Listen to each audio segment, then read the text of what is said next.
this story of Jesus' birth. How many people were there? So a very obvious one is Mary, the mother. So the details we get here are right from a mother. One of the things that's included in the gospel message again and again is that Mary treasured these things in her heart. And the prophecies, the many prophecies that she had about who her son was to be. So keep this in mind, it's part of the message later on. I'm just giving you a red foretaste. So now we're going to sing Holy Night of Faith, an experience of the presence of Christ. We want this day to be special amongst the whole year. We come seeking the feelings of God drawing near, which is the reality of the birth of the Christ child. He represents for us the nearness of God, right beside us, born into human flesh. Yet the Christmas story doesn't stand on its own, but it's intertwined with our own experience of past Christmases. So the repeated celebration is also a remembering of the past as well as celebrating the hope of the future.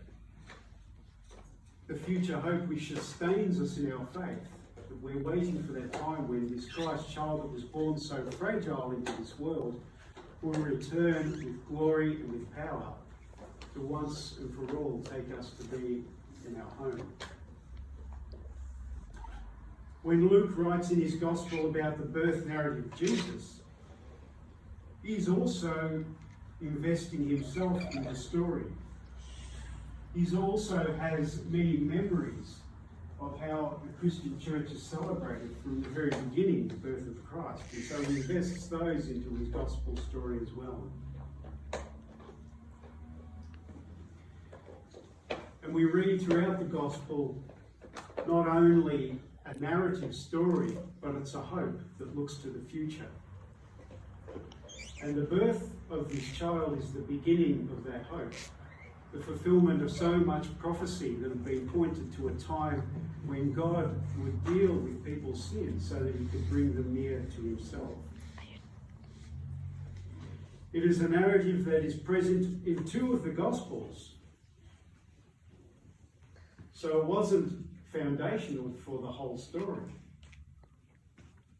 And yet we have the Easter story, which is present in every Gospel.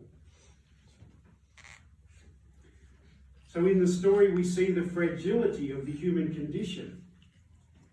Now, who's ever held a newborn baby?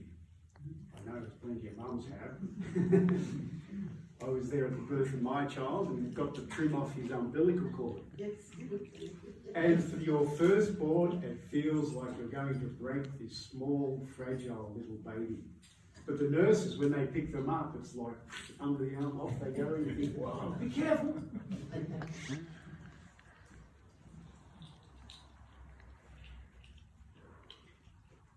And so we have a hint of this fragile Son of God that is born into this world.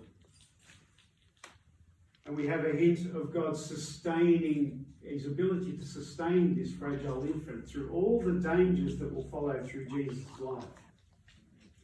From birth far away from home into a politically unstable situation, finally having to flee as an infant to be a refugee in Egypt. Jesus, as both fully human and fully God at this time, was just a baby. He needed to become what was prophesied about him.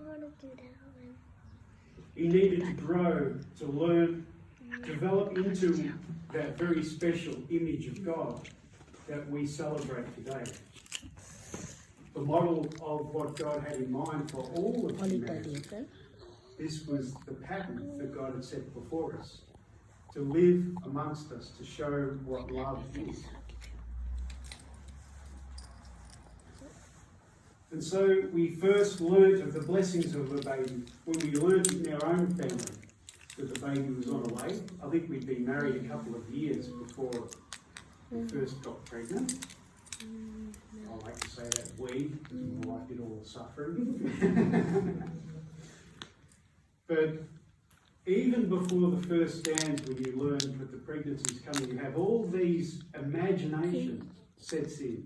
You have all these images. What's this baby going to be like? Is he going to be like mum? Is he going to be like me? Is he going to get my hair? I hope he gets more than me. And so you have all of these images running through your mind of what you hope for your child. Oh, did you know that? That even before you were born, your parents are already thinking and wishing about how you turn out. And so right from the beginning of Tabitha's morning sickness, I started to imagine what our baby would be like. Even before Faith was born, I had an image of my mind of a beautiful young girl. And that's even before we knew the gender. I was still imagining I wanted another daughter. I was horrified when Freddie came last, because I didn't know how to deal with a baby boy. But it turned out it wasn't that different. And so Jesus also, he had an image that he was to grow into. First, an image treasured by his mother, with all the... Even the name Jesus means Saviour. Later, when she met up with her relative Elizabeth, who was pregnant with John the Baptist, and the babies started kicking in greeting to each other. And then prophecy started to pour from Elizabeth about who this child was to be. And Mary treasured all these up in her mind, and she's wondering, what will this child be? Keep in mind that this baby in her womb was as limited as any baby. He had no awareness of his purpose at that time. All these images were being projected on him. I wonder if he went through a teenage rebellious stage. I don't know. God also had ideas about what his son was to be. He'd given many clues in the prophets, who had talked about the king, what was to come to the house of David. A king whose kingdom would be marked by justice and peace. Yet for all the prophecies, the baby slumbered unaware of who he was. So as we come to the foot of the cradle to celebrate this child of potential, who would become salvation to us, through living a life of becoming the person that God wanted him to become. The becoming of Jesus was in submission. He didn't fight against his Father's image for himself, but he welcomed it. And by welcoming that, we see in the Gospels the witness of the intimate relationship he had with his Father. And at the very peak of that obedience, God then hands over all power and authority to his Son. His Son, who had started out as something smaller than your thumbnail, had now grown and become the one who has authority over heaven and earth. The encouragement for this is that just as Jesus grew into his image that God had for him, he calls us also to grow into the image that God has for us. Jesus was the firstborn of the new humanity. And so he had in mind for Jesus, he has in mind for us as well. That as we grow and become the people that God has in mind for us. And each of us are individuals. God has an own image for each of us. And through our life's experience and through his Spirit, he shapes us to become the people he has in mind for us. And at the very culmination of that, he then invites us, as he invited his Son, to take the place of authority in his new kingdom. And welcomes us into not just a new kingdom, but a new family. Because when he looks at us, he sees this baby child, his Son. That's the image that God sees when he looks at us. So let us celebrate this Christmas together.